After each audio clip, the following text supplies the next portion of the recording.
All right, everybody. We all have critical mass, almost 1,000 people plus some on this call with us here tonight. So thank you all so much for giving time on your Friday to be with us. I know I'm not just talking North Carolinians on this call. I know we have folks from across the country that are invested in making sure that we hold a Supreme Court seat, something that we should not have to be doing right now, 6 months after an election cycle is over with. But we are joined tonight with probably some incredible organizations, and you are going to hear from our incredible Supreme Court Justice Allison Riggs in just a moment as well. But first and foremost, just a little bit of housekeeping for you all. My name is Anderson Clayton. I have the honor of serving as the state party chair here in North Carolina, and I'm joined tonight by incredible organizations down home North Carolina, Carolina Federation, and several other organizations that have put their heart and souls into this fight too, because we believe in protecting democracy for all voters across North Carolina, regardless of who you voted for, unlike Republicans in this state right now. So thank you to everybody for being on this call. You can see in the chat box is where you can type any sort of comments that you might have. But if you have questions, which we are going to do a Q&A section of this as well, you can feel free to type them into the Q&A box that's at the bottom of your screen. We prefer that you put the Q&A into the Q&A box so that we can make sure that we see it, because as you all can tell, the chat box is flowing rather rapidly. And so I'm extremely honored this evening to be able to turn it over to our fantastic fighter on the North Carolina Supreme Court, someone that has truly shown us what it means to stand up for every single voter across North Carolina. And to the point that she made last week on several different news outlets, any voter that is disenfranchised through this process is one voter too many. So Justice Allison Riggs, thank you for being with us tonight, and thank you for giving us an update on the fight as it stands right now. But Justice Riggs, I'll turn it over to you. Thank you, Anderson. Thank you all for being here. I don't know that I have ever been on a Zoom call with this many people at once. Um, I am so touched and heartened by your support from Murphy to Manio and England, apparently. So I just want to start by saying thank you, thank you, thank you. Thank you for caring about democracy here in North Carolina. Thank you for caring about democracy in the United States. And thank you for caring about people leading and exercising our power worldwide. So I'm really grateful for you. I'm Justice Allison Riggs. So grateful for Anderson and CDP, for amazing partners, Gabe, down home NC, Carolina Federation. We are in unprecedented times here. And I'm a big believer in when things are complicated, when things are rapidly changing, over communicating is always better than under communicating. So I want to tell you what I'm thinking, where my focus is, why I'm saying the things I'm saying and making decisions that I'm making, because I want you all to be with me in this. And I have felt for the last 6 months, we're almost on the 6 month since Election Day mark, there is not one day that I have woken in the morning and not felt your love, your support, felt like this was a team effort, and I'm so, so very grateful. I don't know if you all noticed, but both Anderson and I are wearing the same Kenda Kissed necklace that they designed to help fundraise for this legal fight. And like, holy moly, what a sense of community that creative artists are using their skills and talents to make sure that every vote counts. That blows me away. So last week, pretty rapid development. I know. I've been feeling a little ping-ponged with all the changes myself. So I want to make sure you're on the same page that I am. So we had a good development last week. We have litigated this fight in state court and federal court. Last week, I was actually litigating in 3 different courts at once, which is not easy and not normal, and sitting for oral arguments because I'm still a sitting justice on the North Carolina Supreme Court. So that's why I'm so grateful to have you all standing arm in arm with me in this. But ultimately, we got the Fourth Circuit Court of Appeals, so it's the federal appeals court, to put a pause on this quote unquote cure process. So many of you all might be familiar with chase and cure for provisional ballots, or sometimes, especially in 2020, we did that a bit during the pandemic with absentee ballots. It's usually referred to in terms of like going after provisional votes, provisional ballots, and helping voters fix their ballot if something is wrong. This is weird. in this situation because the voters here in North Carolina who are being targeted did nothing wrong. So this cure word is actually kind of not applicable, but we're all going to be on the same page. So if we use it, it's a shorthand. There's really nothing to cure if voters followed all the rules in an election. But we are still working to, I should say, we know that 1,600-ish voters are still under threat in North Carolina. That's 1,600 voters who are heavily military and overseas. They are still also disproportionately Black, young, and women. These are voters. We started with my opponent trying to disenfranchise 68,000. We've whittled it down through our collective work to only 1,600 voters at stake. But if you'll recall, I won this election by 734 votes. So every vote matters. You know that. We all know that now. My opponent, 1,600 isn't enough for him. He's still fighting to increase that number, possibly as big as 8,600.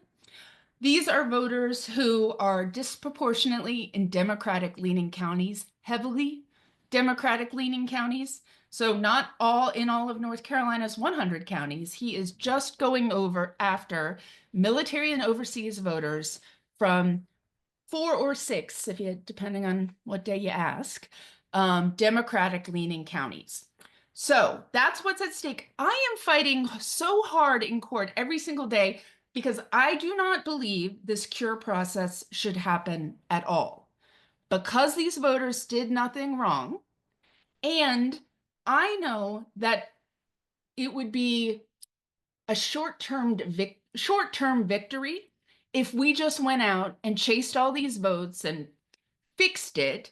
What that would open the door to is any disgruntled politician anywhere in the country saying, if I don't like the election outcome, let me decide which election rule I can challenge to cancel some of my opponent's votes, and then hurrah, I win. That is not acceptable. We have fought this back before. We fought it back in 2020. We fought it back in 2022. That is not acceptable. And it's a fight worth having because a North Carolina problem today is a Michigan and an Arizona and a Georgia problem tomorrow. And yes, 68,000 voters is way too many. 8,600 is too many. 1,600 is too many. One voter disenfranchised is one voter too many. And this is a fight worth having. It's a fight that we were made for.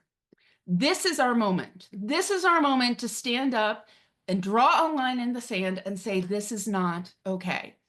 So I know that a lot of you are so eager to get out there chasing and curing, and it fills my heart with optimism. It fills my gas tank with energy and resolve. We will not give an inch. But I want to explain to you why I am so heavily prioritizing, let me fight this battle in federal court. It's because that's the way to win. Federal law, the federal constitution, and numerous federal laws do not allow the changing of election rules after an election. And I am optimistic. And look, I was a civil rights attorney before I joined the bench. I'm not naive, but I am optimistic because I know that our interpretation of the federal law is right.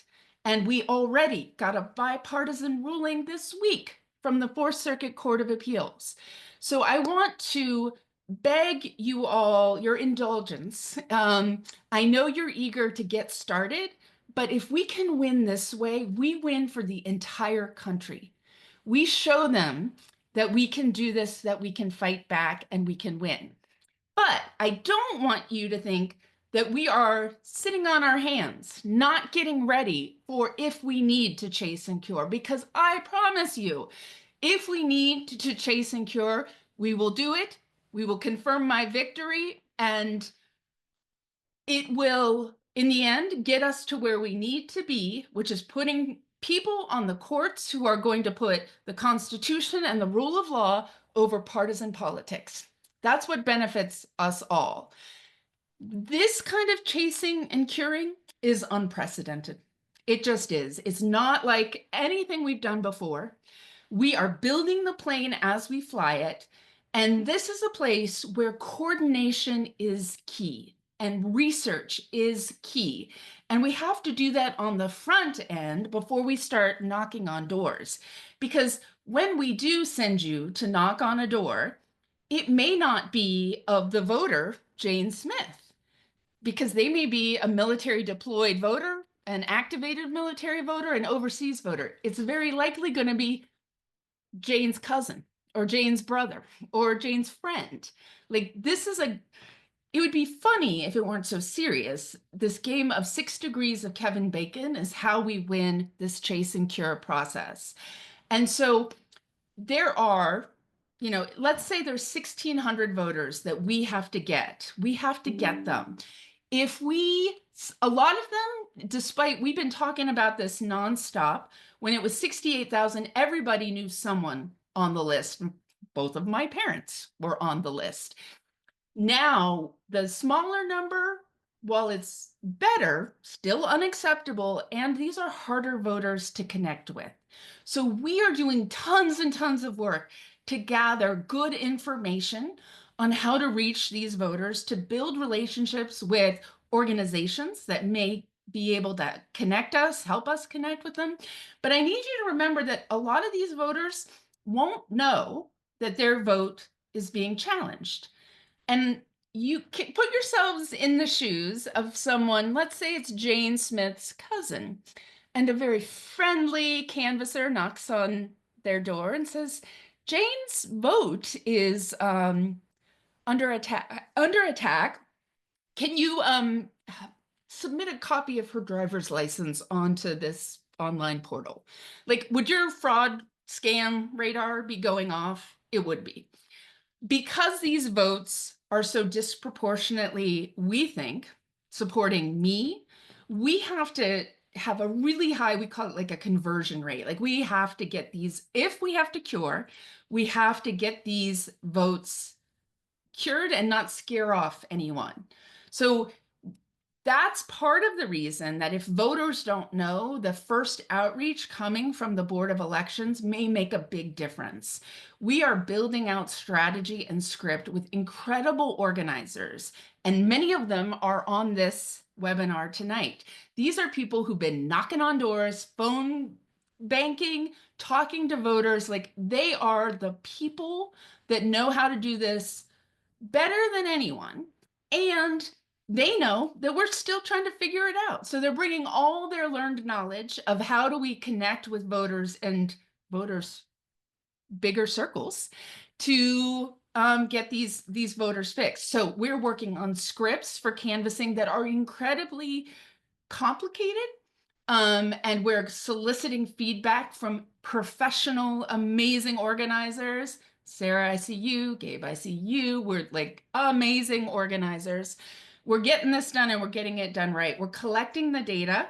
So emails, phone numbers, family members, phone numbers and emails, the social media stuff, like you name it, we're looking for it. We're gathering it all. We're doing this centralized. And that's really important because if we do this long-term do this with a lens of long-term infrastructure, it's another way in which this won't just be about one race in one election. It will be building capacity for the long term. And we have one chance to get this right. So we're going to do it thoughtfully. And we need your help. We absolutely need your help. So what does that mean going forward? It means you're going to keep hearing from me, my team, the folks at NCDP, Progress, Carolina Fed, Down Home, all the amazing things. You're going to keep hearing from us because we believe in transparency and in inclusion, that we're doing this together and we're going to walk each other through it. It's also not top secret. This is democracy. This is making sure every vote counts. Like nothing about this that I wouldn't put on the evening news. That's how strong I know that our values are. So that's important. So you're going to keep hearing from us. We need you to sign up in various ways, and I'm going to leave it to the folks coming after me to connect you with the right websites and the right people. But we need to know organizational capacity to engage. We need you, and it's about ready to launch. There is a big, thegriffinlist.com, but it's got all the voters. We're working on shrinking the list since the number keeps changing. I have been asking so many of you across the country and across the world to scan the Griffin list for people that you know, because I'm worried about knocking on the door of someone who doesn't know anything, but there are already voters reaching out to us. Those are voters that we can assist now. And there are voters that it's your son, it's your father. I saw someone in the chat box, someone said their son was on the list. You can have a conversation with them right now. That's not someone that we're going to scare with, like, oh, we need somebody's private information and you didn't know any of this was coming. When people know it's coming, different game, work we can already do. But I need you to sign up. If this starts, and like I said, we're not going to let it, but if it starts and we have a 30-day clock, that 30-day clock hasn't started. So we are planning, building the plane, getting prepared so that if that, probably not, but if that clock starts going, we'll be ready to run. And we can get this done, y'all. We can. Like I said, I'm not naive, but I am deeply optimistic about the work that you do, the work that we do together, the importance of making sure that every vote counts, and the long-term potential. Never let a good crisis go to waste. This is a potential for us to build bridges. We live in a swing state. We need to build bridges. And there are people that I talk to who didn't vote for me, who I say, okay, your right to vote shouldn't be dependent on who you voted for. And so this is an opportunity for us to build bridges, stand up strong in our values, and show the whole country what it looks like to stand up, to fight back, and to fight for each of our right to vote. So with that, I think I have a couple minutes maybe to answer questions, and then I'm going to hop to go to my next thing. But I want to answer whatever questions. And Anderson, is that you? It is. I was about to say we've got. Like I said, folks earlier, you can type your Q&A in the chat box. And what we want to give the major credit to to Justice Riggs, and also to what we're going to see in 2026 with Justice Earls, is that both of them are writing the course for how you win back state Supreme Court races across this country. So I've got my first question in the chat. How can votes only be challenged in your election and not every race on the ballot? That's a wonderful question. And if you want me to make it make sense, unfortunately, I can't. That is fundamentally illogical. It shouldn't, literally these votes, these 1,600, these people are people whose votes counted for the presidential race, the governor's race, other judges' races. And we're talking about canceling them in my race only. It's because my opponent is the only one who brought a challenge, but that isn't actually a real explanation, because all voters deserve to be treated equally. They deserve to have their vote counted equally. They deserve to have their vote counted in every race in which they're eligible to run. It's just like, why should a vote count in Union County and not Guilford County? Because my opponent chose to only challenge in Guilford County, not Union County. That's not fair. And at the end of the day, there's nothing I can say. There aren't words I can say to make that make sense, because what's happening here is not normal, and it's not right, and it's not fair. But I need you to know that we're on to this. We're gonna fix it, and we're gonna call out injustice wherever we see it, and fight for every vote in every race that voter is eligible to vote in. How likely is it that this case ends up before the United States Supreme Court? You know, I'm an experienced election lawyer. It's a great question. It's one I get all of the time. Um, I would be a bad lawyer, and a bad formal litigator if I set odds on anything. What I will tell you is that in at every step of the way, we've been ready for this. I knew that because North Carolina is a swing state, and because what we saw in 2020, that it was very likely that we would see post-election litigation. I had my lawyers hired before election day because I wasn't going to be caught on my heels. And all of the folks on this call are the same. I mean, the teams that hit the ground running in Chase and Cure, and Gabe is like literally on the top of my screen. I talked to Gabe so much, and he gave me such heart and spirit during some really wild days. We have been ready for all of this. So I knew, I said from the beginning, this is going to end in federal court. It's going to end in federal court.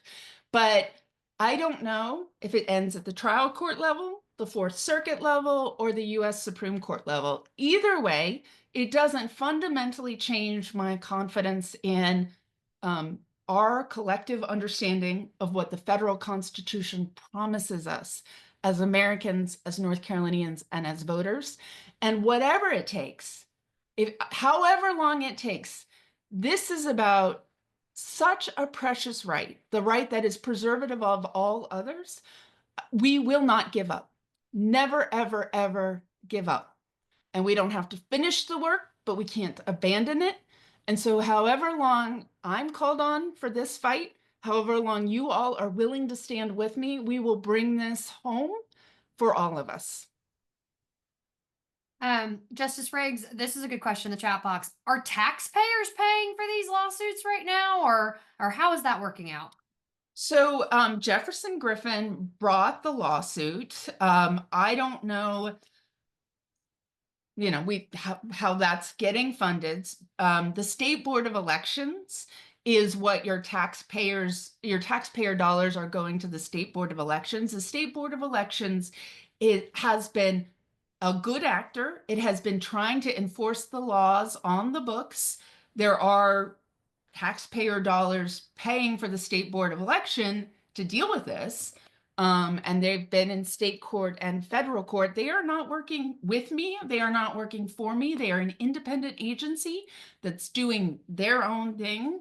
But there is some of that. Taxpayers are obviously not paying my legal bills or his legal bills, but it's certainly implicating an awful lot of dollars regardless.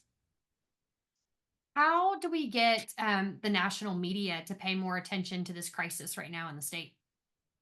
So it's been challenging, but a few things have really, I feel like the tide has turned. People are starting to pay attention. What I would say is there will always be a bit of outrage fatigue and being pulled in a million different directions at the national media level. That's challenging. So what helps entice national media to cover this issue is one, when you all and your friends and your family are posting about it, are emailing, are talking about it, that sends the message that we want news coverage about this. We also need to connect the dots. You know how I said like, this is a North Carolina problem today, but it could be a Pennsylvania problem tomorrow? The strategies and tactics that are being employed here, it's not specific to North Carolina law. It's about changing the rules of an election after the election to target and toss and cancel certain ballots. And that's kind of, unfortunately, could be a universal strategy. So we need to talk about the national implications for this. We have to be careful that we're not framing this as a North Carolina fight because it isn't. It isn't about me. It isn't about one seat. It's about all of us having our voices heard and not letting politicians take away our power. Lastly, I will say, we're also in a moment in time. Yes, there's a lot of things happening in the news all the time. Like the more we can connect the dots for people, the better. The media and folks that we need to understand that this is a national threat. There are attacks on judicial independence. There are judges being threatened every day if they stand up for the rule of law, if they speak truth to power, and if they demand that our constitutional rights are respected. And that's a real threat, not only to judges and the judicial system, but whether or not we have checks and balances overall and any protections against extremism and authoritarianism. So I know that's hard. I know it gets wonky. The more that we can connect those dots for people, it isn't just this one fight or that fight. They're all related, and we're working to address all of them together. If I'm on the list of original voters that need to be cured, should I go up to my Board of Elections office? So you mean the 68,000? Mm-hmm. So it really does matter what the reason is. And so like figuring that out, long term, if you were on the list because your voter registration allegedly was missing some information. One, we know most of those voters weren't actually missing any information at all. And to the extent they were, it was not a problem. Like my dad's retired military. They went and registered to vote in person using their military IDs. They have retired military IDs. Those IDs are legitimate identification, right? We're a big military state. We care about military voters. We care about the people who serve our country. We're going to stand up for those who stand up for us. But those IDs don't have driver's license or social security numbers on them. They don't. And there's a lot of people in North Carolina who use them. So long-winded way of saying those folks may be folks we need to do some work eventually on, but they are not folks who necessarily we need to do today. I do think those folks can go to their county boards of election. It's the state board of elections has also encouraged people to go on the DMV website. It's not something I would necessarily worry about if your name's not on the list yet. We may need to reach broader number of voters eventually, but I'll remind people because I was actually in a DMV office this morning getting my real ID. The folks who serve us in government agencies, they're being pulled a million different directions. That's true, DMV and election board folks. So there are 100 counties and 100 boards of elections, and they have varying staffs, varying sizes. If you go to a county board of elections office, it is possible that folks may be a little confused about like what they at the county should do or what they as the receptionist at the desk should do. We need folks to be patient with the people serving us at the Board of Elections. We have always been incredibly grateful and kind and supportive to our boards of elections, state and county, regardless of who was governor. And that's something that I'm really proud to be associated with.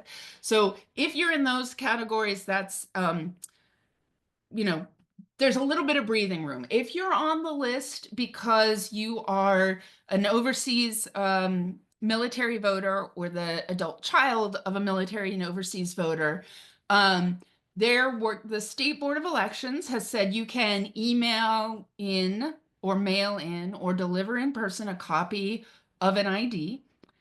There's no cure process in place right now. We're not starting it, but they've said on their FAQs that you can do that. Last I understood, and I'll let Kat update me because I think there might have been a recent update, but I think they're working on a portal too where you can securely submit that information if you're nervous about doing it over email. So there's going to be multiple ways, and I think those are the folks that we want our county boards focusing on their energy and attention on first. We're triaging this.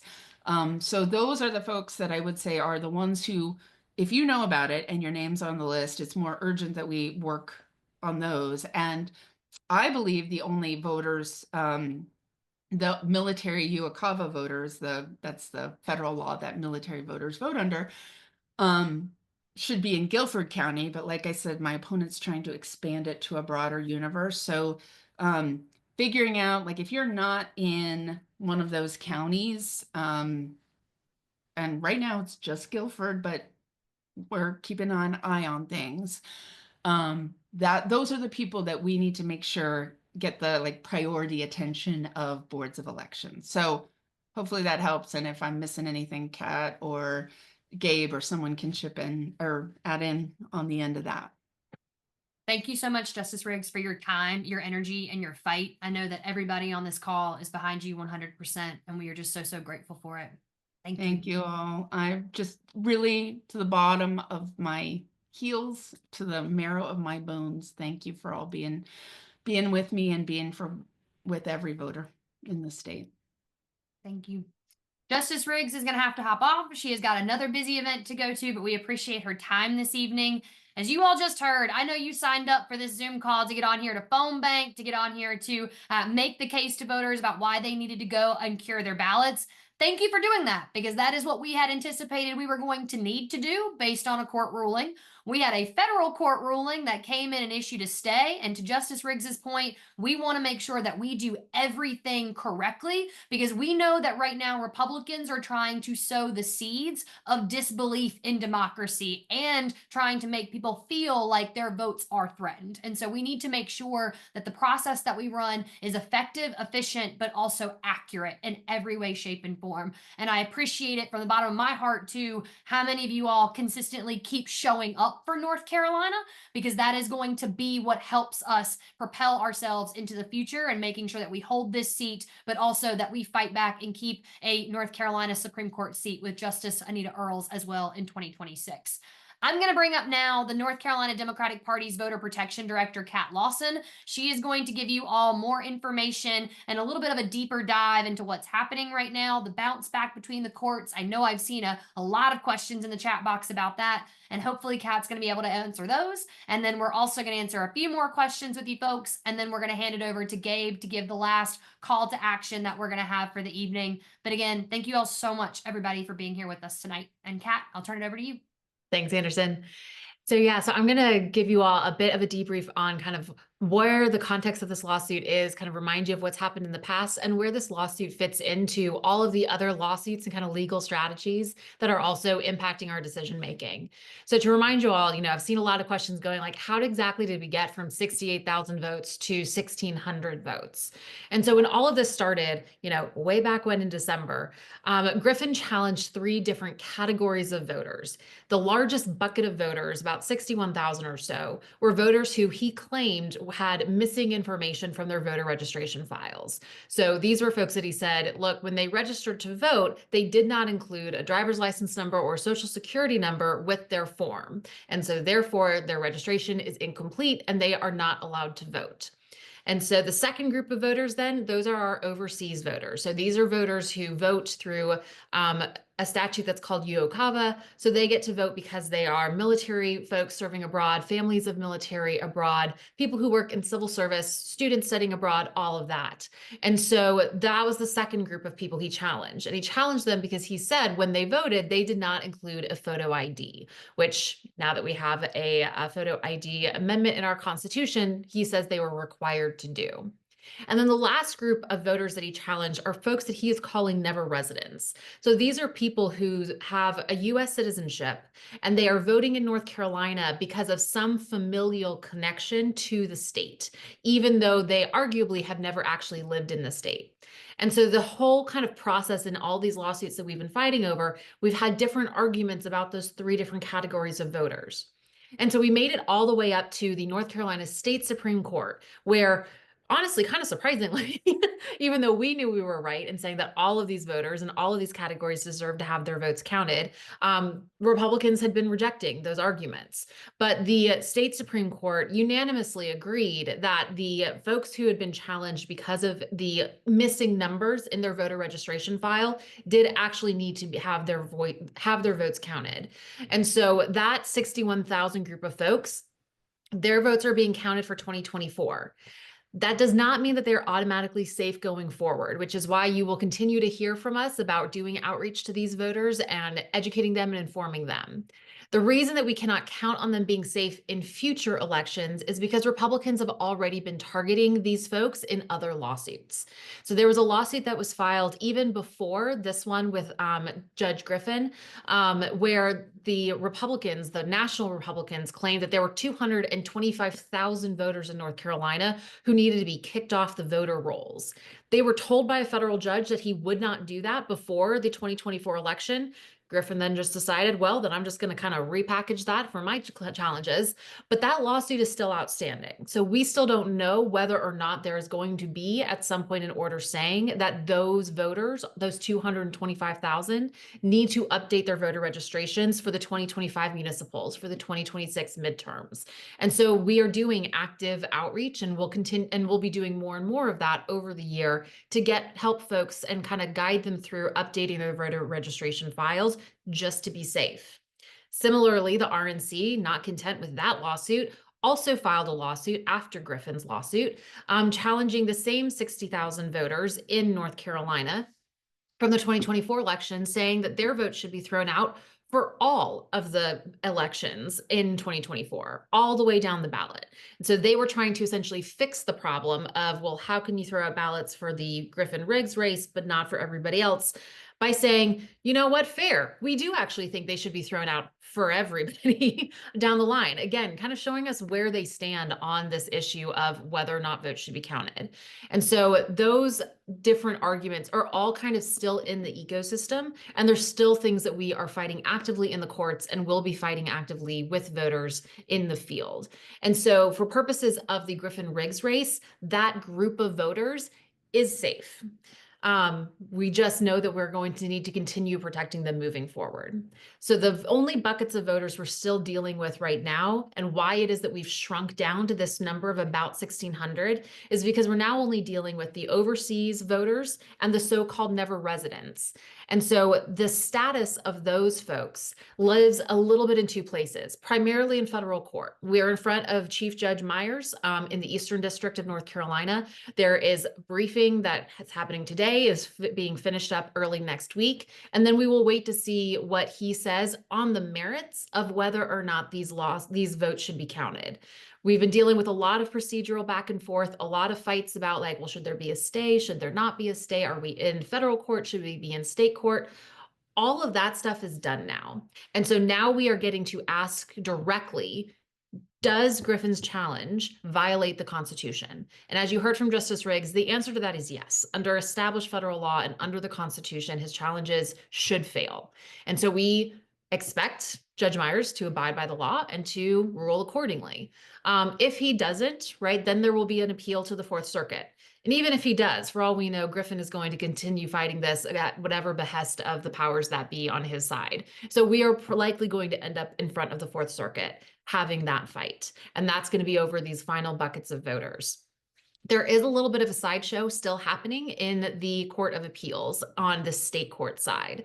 So Griffin, even after he, even after getting, shut down in part by our state Supreme Court, even after being told now you have to be in federal court, he still decided that, well, I'm still going to make some other arguments here. So he is currently asking the Court of Appeals to change essentially the scope of the cure order that he originally won and say, well, even though I only challenge voters in Guilford on time, right? Because as judges know, you have to actually do these things in a formative way and on a timeline that is established by statute. He only met those requirements for the challenges in Guilford County. He later filed, when it was too late, challenges against voters in 5 other counties as well. And he is basically now saying, I know what the rules say. I want different ones for me here also. And so he now wants those challenges in those 5 other counties to also be part of a cure process if a cure process has to be taken. And he also is objecting to the fact that the state board has acknowledged and has been publicly reported on that a lot of the folks on his never resident list have actually lived in North Carolina before. And so while the state board said, we're going to have a process where people can show whether or not they fit this category, he is trying to get the Court of Appeals to say, no, You are supposed to take my word for it, accept my bad data at face value, and just discount those votes wholesale. So Justice Riggs and the State Board of Elections filed tonight objecting to him even trying to make these arguments in state court when everything belongs in federal court and rightfully is proceeding there. But we're keeping an eye on all of those processes. But regardless, there's not going to be a cure process at this point until after the federal litigation gets wrapped up, because that is what the language of the stay of the injunction that was issued by the Fourth Circuit says. And so the open questions that we're still dealing with is we don't know how soon Judge Myers is going to give us an order ruling on these issues. And so we don't know kind of what the timeline is to expect and whether or not we will have to appeal to the Fourth Circuit or whether we'll be waiting for Judge Griffin to appeal to the Fourth Circuit. So that timeline, as anybody who's ever experienced litigation knows, is a little bit just, we're at the judge's at the judge's leisure, as it were, right now. So we're going to wait out that timeline and that process. We don't know if the Court of Appeals is going to ignore essentially the requests from Griffin on this stuff involving the scope of the challenged voters and whether they're going to just be silent until we are done in federal court or if they're going to say anything. So we're also going to be waiting on that.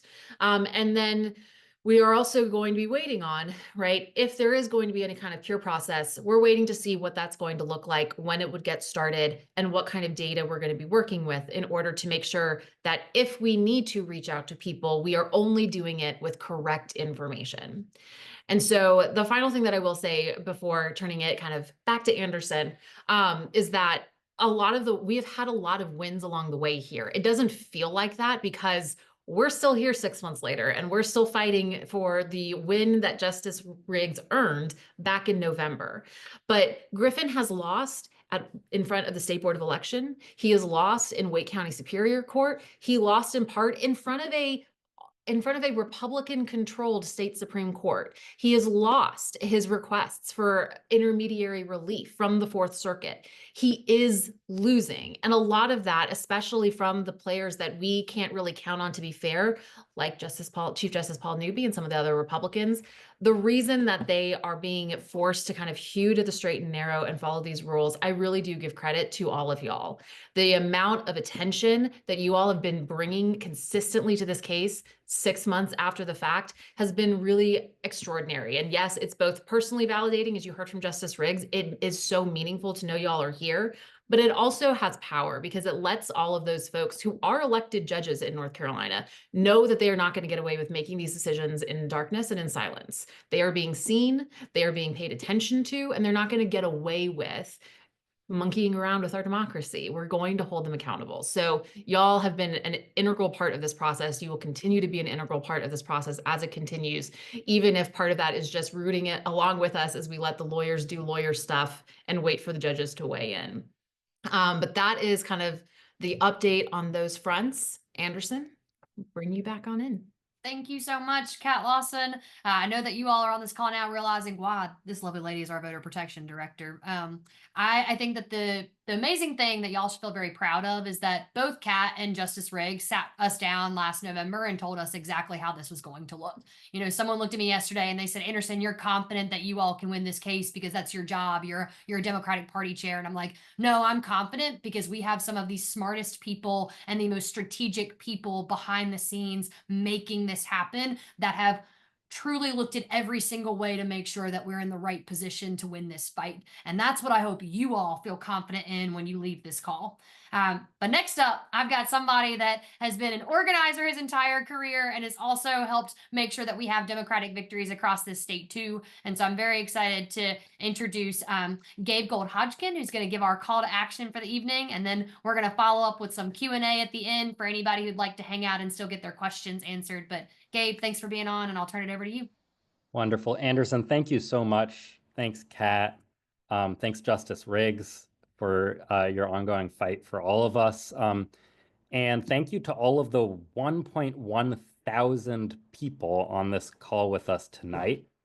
It gives me so much hope to see that even at the same time as I feel deeply frustrated that we are having to be on this call 6 months after Election Day, it gives me so much hope that there are even more people on this call with us tonight Then we had 3 months ago. Then we had 3 months before that. Then we had 3 months before that. Now, I'm here to do the call to action. And I want to share briefly that I know that many of y'all on this Zoom with us, many of the 1.1 thousand people on with us tonight, may be feeling the same sort of whiplash that I've been feeling for every one of the past 6 months, which is that it feels like almost every week or every month we go back and forth between 100% ready to go all in to cure ballots, to rescue ballots, to find every single one of the voters who shouldn't have to take this step to begin with, and then having to stop right before we're ready to go. And I know it feels like, and it probably is the case at this point, we've done that back and forth dozens of times since Election Day. I know that that is in many ways harder than just saying go. And so the ask that I'm going to be making tonight is in many ways a harder ask than if I were here asking you to go ahead and start rescuing ballots once again. I'm going to be making an ask to basically once again hurry up and wait. And I know that's a hard thing to ask of y'all, and I know that you're up to the challenge. Because I know that you won this race. You won this race before Election Day when you talked with voters all across the state and organized them to care about a state Supreme Court race. You won this race once again during the weeks after Election Day, curing 837 ballots in a race that we won by 734 votes. As Kat said, you won this race once again by keeping the justices at every level of the state courts in the public eye throughout the process so that they knew that they couldn't get away with any shenanigans. And if needed, I know that you are ready to win this race once again. We know the fact is that we shouldn't have to do anything to cure ballots. And right now, we are prohibited by the Fourth Circuit Federal Court from doing that. So we cannot go out right now and start curing ballots. And I know that if we have to, that you are ready to win this race once again. So my ask tonight is that what I want is hopefully we don't need to do this again. But what I want to know, what I want to ask for commitment to is that if we do, that every single one of the 1.1 thousand people on this call will be back here with us ready to do that whenever or if, hopefully not, but if we need to do it. So in a moment, we're going to send out a volunteer sign-up link to commit to if the call comes in a week, if the call comes in 3 days, if the call comes in 3 months, whenever it is, that every one of you will be back here with us ready to go. So if you are ready to say, yes, I'm in, whether it's tomorrow, whether it's in 6 months from now, I'm in and ready to defend democracy in North Carolina. I'm ready. I don't think we should have to, but I'm ready if we need to cure another, to help rescue thousands more votes in this state. I want to ask you to send the words "I'm in" the chat. If you're in, if you're ready whenever it is, if we need to, send the words "I'm in" the chat. Oh my goodness.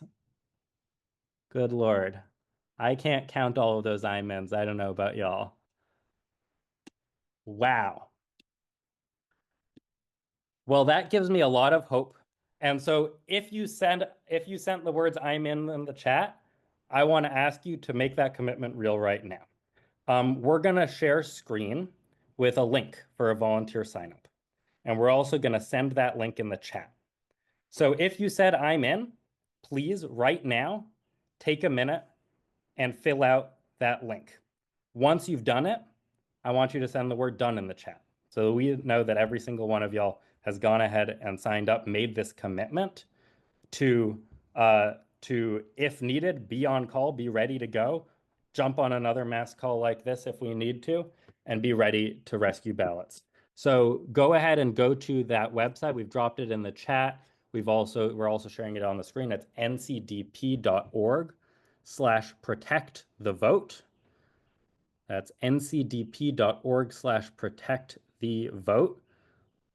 Go ahead and sign up there and send the word "done" in the chat once you're done. I'm seeing a whole lot of dones. It's okay. I know it may take some folks a few minutes to fill it out. Go ahead and fill that out. Send done once you're done. And with that, I'm going to pass it back to Anderson and Kat. I don't know about y'all, but I'm fired up after that. Thank you so much, Gabe. Seriously.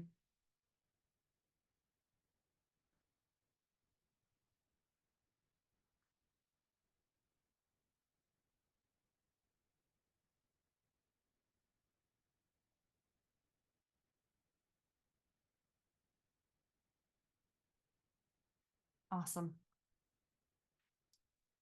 Keep typing done in there when you get it. We're going to leave this link up for just a moment longer, and I'm going to get Kat up here with me again too, because the first question that we have in the Q&A is definitely one it's going to go to her. Is the RNC lawsuit still in play? I.e., will those 60,000 voters potentially need to cure their votes because of a separate ruling outside of the Griffin lawsuit? So no, the decision from our state Supreme Court should be binding on that lawsuit as well, or at least the one that is in front of the state court side of things about the 2024 election. So the State Board of Elections has filed a motion to dismiss that lawsuit by the RNC. And so we're kind of hoping and waiting and expecting that one to go away. None of this would impact the first lawsuit that the RNC filed, trying to disqualify 225,000 voters in North Carolina, because the reason that the Supreme Court said this particular challenge fails was basically on a technicality of you have to bring those challenges before an election, not after, which is common sense. It's how all of this should go, but they recognize it here. Because that lawsuit about the 225,000 voters is about future elections, those voters could potentially be disqualified. And so that lawsuit is still very much in play, and we're keeping an eye on how it proceeds. And again, using that as a reason to reach out to those 225,000 voters and to help them essentially preserve themselves and protect themselves from this kind of a challenge in the future. Pat, is there a way to see the overseas list only besides what's on thegriffinlist.com, which is the full set? So yes and no. The state board has a list for the voters from Guilford County, but only from Guilford County.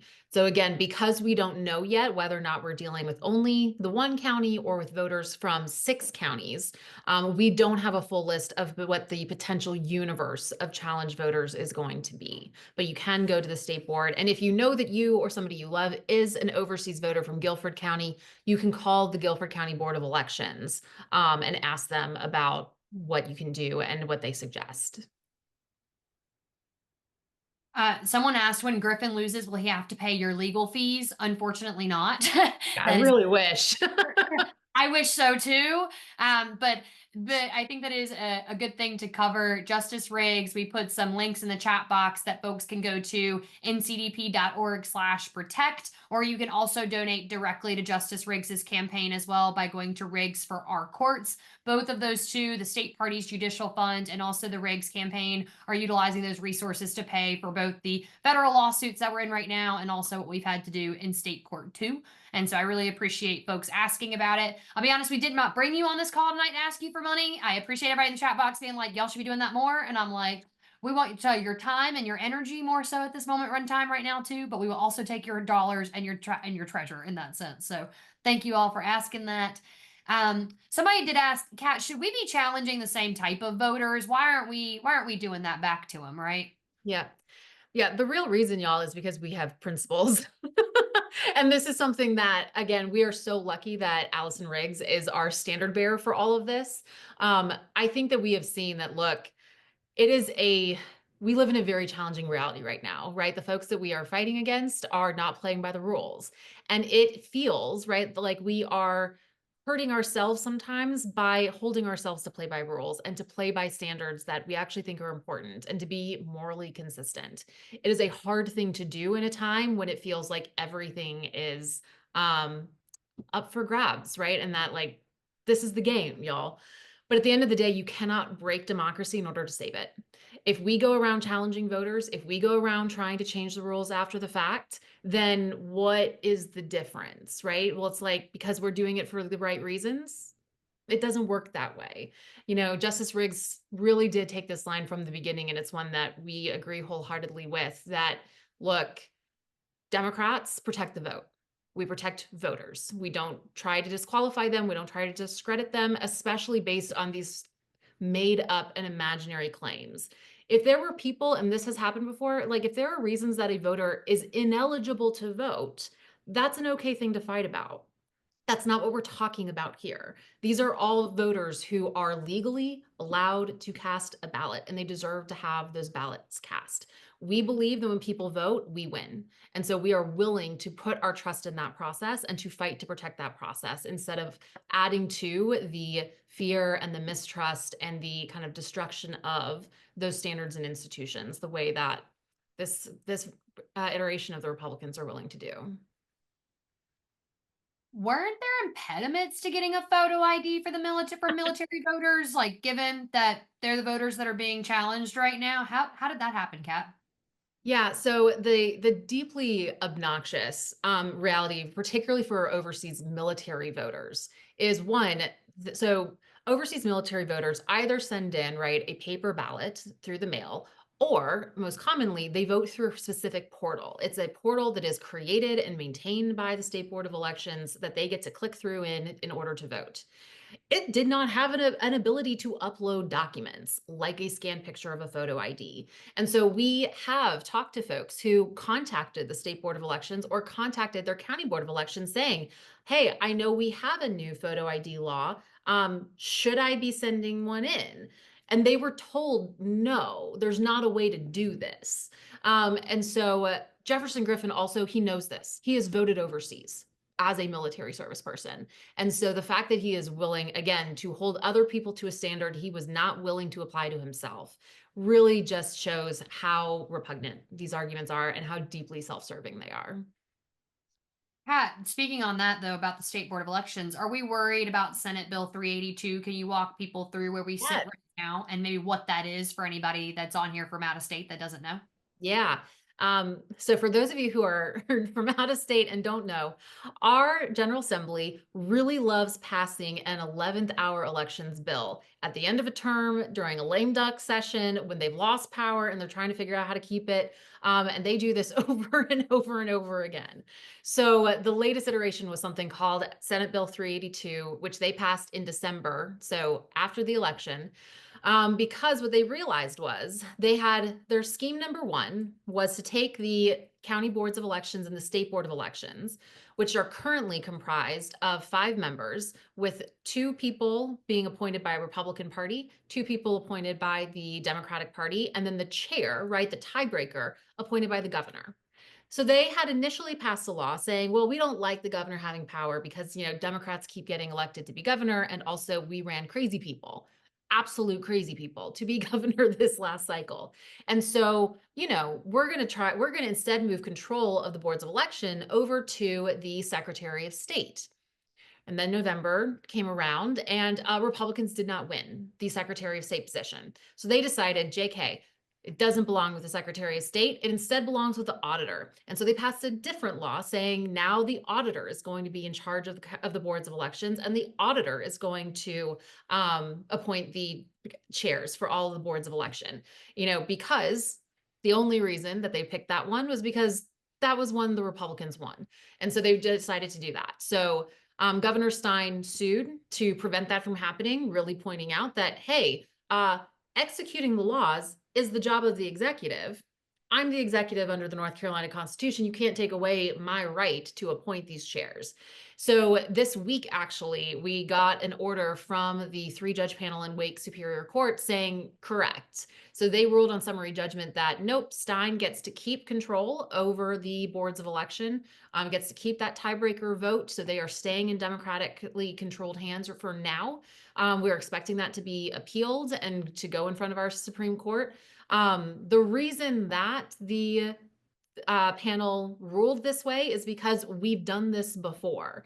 There was a case called McCrory and there was a case called Cooper 1, where the Supreme Court in different iterations said that the state board of elections and control over the boards of elections belongs with the governor. So this was the most rote and boring application of precedent you can possibly imagine. And so now the question for our state Supreme Court most likely is going to be, are you going to respect that precedent and are you going to enforce it? Or are you going to treat this like you did with redistricting? And 2 years after saying you can't have partisan redistricting, say, never mind. Actually, you can, with the only difference being nothing about the law and everything about partisanship. Thank you, Kat. As everybody has noted in the chat box, Kat is brilliant, folks, and we are very lucky to have her at the state party. Let's see, any other questions that I feel like we haven't answered in this chat box yet, or in the Q&A box, folks, for anybody that might be willing to put it out. We do have a content package, and our fantastic digital director, Kayla Jacobs, who's on here tonight too, will definitely be sending out all of the links with this Zoom link, and then also all the ones that we put in the chat box tonight, but also the link to our content package so that you all can sign up and be able to have graphics that talk about Jefferson Griffin. We have a toolkit too that you all can utilize on social media. And so we're very, very excited to be able to send that out to all of you as well. Kat, anything that I missed that you think that is relevant for folks to know? I think we've kind of covered it. All of y'all are just getting honorary JDs by the end of this whole process with the amount of law that we have to cover. Which is exactly what they're trying to do, right? Republicans are making it complicated and they're hiding in the courts, quite frankly. And they're utilizing friendly courts in a state like North Carolina, where they have a Republican controlled Court of Appeals and Supreme Court right now, to be able to see how far they can litigate away their losses. And there's already a precedent, unfortunately, that's been set by North Carolina Republican courts that you can take 6 months until after an election is over with to deny and delay a seating a candidate. And to Kat's point that she made earlier, it's a Supreme Court seat in North Carolina right now. It's a House of Representatives seat in Pennsylvania next year. It's a Senate race in Maine next year. It's any other race on the ballot that Republicans can try to litigate away or deny the election happened. And North Carolina Democrats, Justice Riggs, our partner organizations on this call, Carolina Federation, Down Home, Common Cause, all the ones across the state that are working so extremely hard to come together and fight for every single voter across North Carolina, are writing the playbook on how do we defend against this in every state across the country right now. So I'm really, really appreciative of all of you for being on here tonight with us. And with that, we're going to close out, everybody. But thank you all so much. Again, we're going to sign up on ncdp.org/protectthevote, and we'll send up those links afterwards. But thank you to all the partners that are on here, all the volunteers, and thank you to the 1,000+ people that still stayed on here for our Q&A with us too. We really appreciate it, y'all. Bye, everybody.